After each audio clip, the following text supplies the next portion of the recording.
Oi, meu nome é Haridan e você está no canal Seja Luz. Então seja bem-vindo, se sinta à vontade, porque hoje na nossa série de estudos nós já vamos para o 18º tema. Nós iremos falar sobre os princípios de saúde. No livro do Apocalipse, no capítulo 14, versículo 7, nós somos chamados a temer a Deus e dar-lhe glória. E entre as muitas maneiras de glorificar a Deus, o apóstolo Paulo inclui os hábitos de comer e beber. Lá em 1 Coríntios, no capítulo 10, versículo 31, nos diz: quer comais, quer bebais, ou façais qualquer outra coisa, fazei tudo para a glória de Deus. O cuidado da saúde física faz parte do crescimento espiritual. E por quê? Porque o corpo e a mente estão intimamente relacionados. Deus, ele imprime suas verdades em nossa mente. E caso o corpo esteja debilitado, a compreensão dessas verdades serão automaticamente dificultadas. E a palavra de Deus, então, nos fornece princípios de saúde totalmente necessários para cada um de nós. E antes de iniciarmos esse estudo, já te peço para se inscrever no canal se você ainda não é inscrito e ativar o sininho de notificações para você não perder nenhum vídeo. E agora vamos fazer uma oração. Pai querido que habita no mais alto céus, obrigada, Senhor, por mais essa oportunidade. Nesse momento, gostaria de te pedir para que o Senhor envie o teu Santo Espírito para nos iluminar e nos dar sabedoria para compreender a sua mensagem em nome de Jesus. Amém. E agora pega a sua Bíblia e vamos juntos estudar a palavra de Deus. E a primeira pergunta que eu faço é: que cuidado Deus teve com o homem recém-criado? E a resposta se encontra aqui no livro de Gênesis, no capítulo 1, versículo 29 e 30. E disse Deus ainda: eis que vos tenho dado todas as ervas que dão semente e se acham na superfície de toda a terra, e todas as árvores em que há fruto que dê semente. Isso vos será para mantimento. Versículo 30. E a todos os animais da terra, e a todas as aves dos céus, e a todos os répteis da terra, em que há fôlego de vida, toda a erva verde lhe será para mantimento. E assim se fez. Deus aqui é apresentado como um provedor beneficente que cuida das necessidades dos seres humanos, e não somente do ser humano, mas também dos animais. E observe, a dieta original estabelecida por Deus lá na criação, lá no Éden, era composta por frutas, nozes e grãos. Então, diante disso, qual era o ideal de Deus? O vegetarianismo. Esse texto nos revela que não era vontade de Deus que o homem matasse os animais para alimento e nem mesmo os animais fossem predadores uns dos outros. Não havia morte. A morte é um resultado da entrada do pecado no mundo. Então entenda, a intenção original de Deus não era que homens nem animais tirassem a vida para poder então se alimentar. E diante disso então vem a pergunta: quando foi que Deus permitiu o uso da alimentação cárnea? E a resposta se encontra aqui em Gênesis, no capítulo 9, versículo 3 e 4. E esse contexto aqui é o contexto do dilúvio. Passou o dilúvio e Deus então deu uma orientação para Noé. Tudo que se move e vive serve-vos-á para alimento. Como vos dei a erva verde, tudo vos dou agora.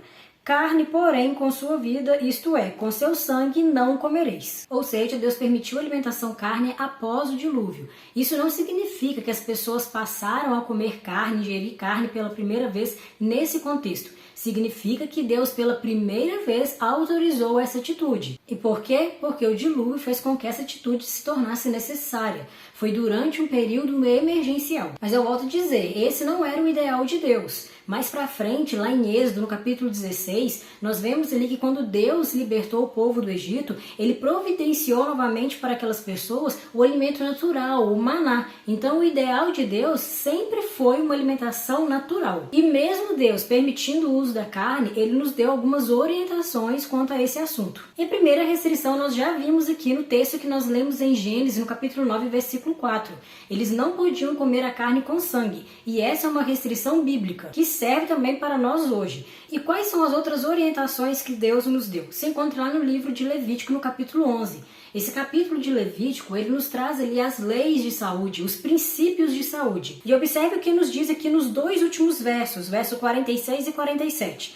Esta é a lei dos animais e das aves e de toda alma vivente que se move nas águas e de toda criatura que povoa a terra, para fazer diferença entre o imundo e o limpo, e entre os animais que se podem comer e os animais que se não podem comer. Deus aqui então nos pediu para fazer diferença entre os animais limpos e os animais imundos, os animais impuros. E veja também o que nos diz nesse mesmo capítulo, só que um pouco antes, no versículo 44. Eu sou o Senhor vosso Deus. Portanto, vós vos consagrareis e sereis santos, porque eu sou santo, e não vos contaminareis por nenhum enxame de criaturas que se arrastam sobre a terra. Nós devemos imitar a santidade de Deus, que não se mistura com a impureza. Lá em 1 Pedro, no capítulo 1, versículo 16, nos diz: sede santos, porque eu sou santo. Em Hebreus, no capítulo 12, versículo 14, nos diz: sem santificação ninguém verá a Deus. Ou seja, nós somos chamados à santificação, somos chamados a sermos mais e mais semelhantes a Deus. E nesse processo diário de santificação, nós nos deparamos com os princípios de saúde dados por Deus e que, sem dúvida, devem ser seguidos. Ok, então aqui em Levítico, no capítulo 11, versículo 47, Deus nos orienta a fazer diferença entre o animal limpo e o animal imundo. E quais são as características dos animais limpos? Levítico 11, versículos 2 e 3. Dizei aos filhos de Israel: são estes os animais que comereis, de todos os quadrúpedes que há sobre a terra. Todo o que tem unhas fendidas e o casco se divide em dois, e rumina entre os animais, esse comereis. Quais animais então Deus permitiu comer? Os que ruminam e têm o casco dividido em dois. O boi, por exemplo, ele tem o casco dividido em dois e também rumina, ou seja, ele é considerado um animal puro. Já o porco, ele até tem o casco dividido em dois, mas ele não rumina. O porco, ele é considerado um animal imundo e não serve de forma alguma como alimento. A Bíblia nos diz que nós não devemos nem mesmo tocar no cadáver do porco. Olha o que nos diz no versos 7 e 8. Também o porco, porque tem unhas fendidas e o casco dividido, mas não rumina. Este vos será imundo. Da sua carne não comereis, nem tocareis no seu cadáver. Estes vos serão imundos. O porco jamais deve ser usado como alimento. A própria ciência aponta que, de fato, existem altos riscos no consumo da carne suína para o organismo humano. O porco pode ser uma fonte de inúmeras doenças, parasitas e bactérias. E quando a carne de porco está crua, ela costuma ter toxinas perigosas, vermes e enfermidades. Um único pedaço de carne pode esconder muitos perigos, oferecendo grandes riscos à saúde. Nós não devemos ingerir essa carne. E hoje a carne de porco continua imunda, continua impura e o seu consumo continua sendo proibido pelo nosso próprio Deus. E não somente o porco. Eu usei aqui a carne suína porque acaba sendo uma carne muito usada pela sociedade. Mas aqui no capítulo 11 de Levítico, do verso 4 até o versículo 8, vem trazendo aqui inúmeros animais que Deus também proibiu o consumo. Agora vamos ler aqui a partir do versículo 9. De todos os animais que há nas águas, comereis os seguintes: todo o que tem barbatanas e escamas nos mares e nos rios, esses comereis. Quais animais aquáticos então são puros? Aqueles que têm barbatanas e escamas. Agora veja também o versículo 10. Porém, todo o que não tem barbatanas nem escamas nos mares e nos rios, todos os que enxameiam as águas e todo ser vivente que há nas águas, estes serão para vós outros abominação. Então o texto aqui nos diz que todos aqueles animais que enxameiam os mares nós não podemos comer. São considerados impuros, são considerados uma abominação. E isso inclui o camarão, caranguejo, lagosta, marisco, siri. Todos esses são proibidos por Deus. Enfim, todo o capítulo 11 de Levítico vem trazendo orientações divinas sobre quais animais são limpos e quais animais são imundos.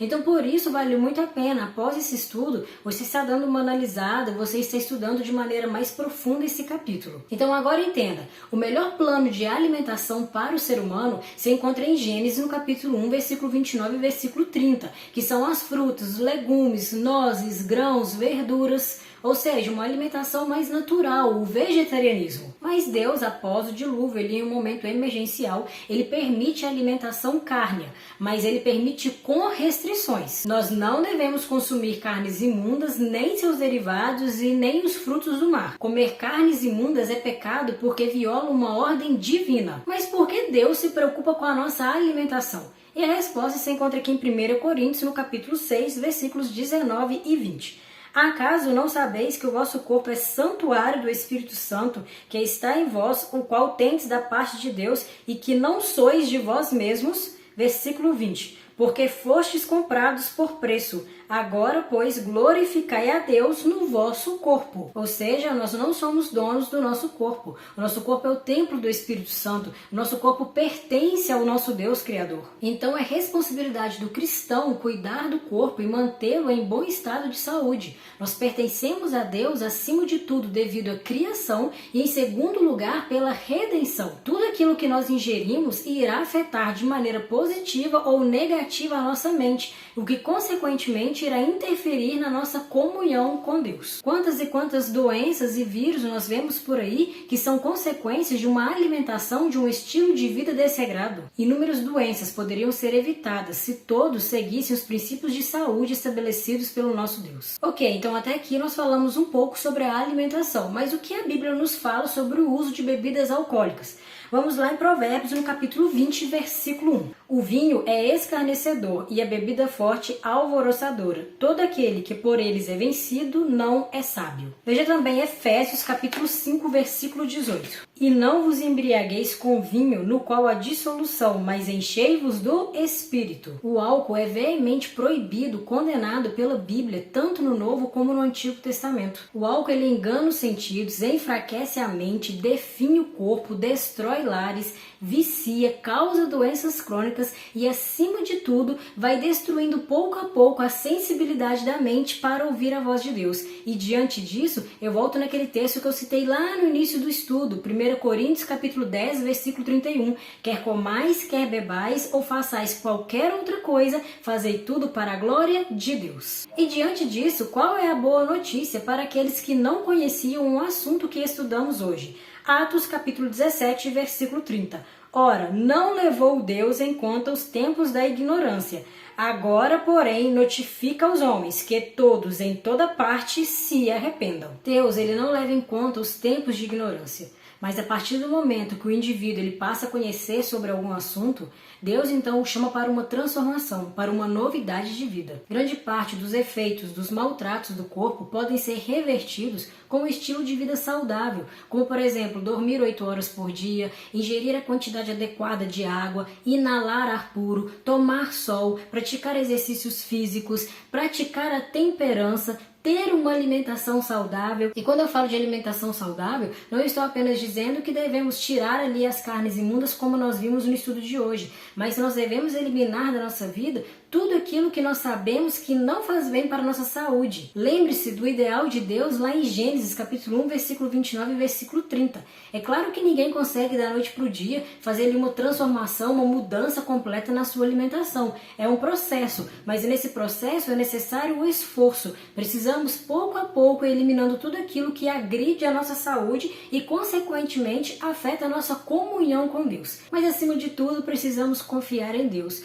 porque é Deus quem nos dá força para abandonar tudo aquilo que nos faz mal. É Ele quem de fato opera uma transformação na nossa vida. Sabe, Deus deseja que seus filhos sejam prósperos em todos os aspectos da vida e que tenham uma boa saúde. Deus, ele se importa conosco. Ao praticar os princípios de saúde estabelecidos por Deus, nós podemos desfrutar da melhor saúde possível. Não é uma imposição de Deus. Tem a ver com a nossa saúde, com o nosso bem-estar, tem a ver com a nossa comunhão com Deus. Todas essas carnes que são proibidas são carnes que nos fazem mal. Nosso corpo é o templo do Espírito Santo. Por isso é necessário cuidar bem dele para que assim o Espírito Santo possa habitar, possa fazer morada. De fato, nós somos salvos pela graça, mas a graça de Cristo é uma graça operante. Ela opera uma transformação, não é uma graça barata. Jesus nos alcança onde nós estamos, mas ele não nos deixa onde nos encontrou. Ele realiza uma transformação, ele nos leva para uma novidade de vida. Quem está em Cristo é uma nova criatura. A mensagem de saúde é muito clara e atemporal. Ela não mudou e nem deixou de existir. Você reconhece que o seu corpo é templo do Espírito Santo, deseja fazer a sua parte para ter mais saúde, quer a partir de hoje se alimentar de acordo com os ensinos bíblicos, então hoje é o dia de recomeçar, de ouvir a voz de Deus e de colocar em prática os seus ensinos. Então, esse foi o estudo de hoje. Se você gostou, não se esqueça de deixar o seu like, de se inscrever no canal, de ativar os sininhos de notificações e também de compartilhar com outras pessoas. Eu espero você para o próximo estudo, você não pode perder. Que Deus te abençoe muito e nunca se esqueça, seja luz na vida das pessoas.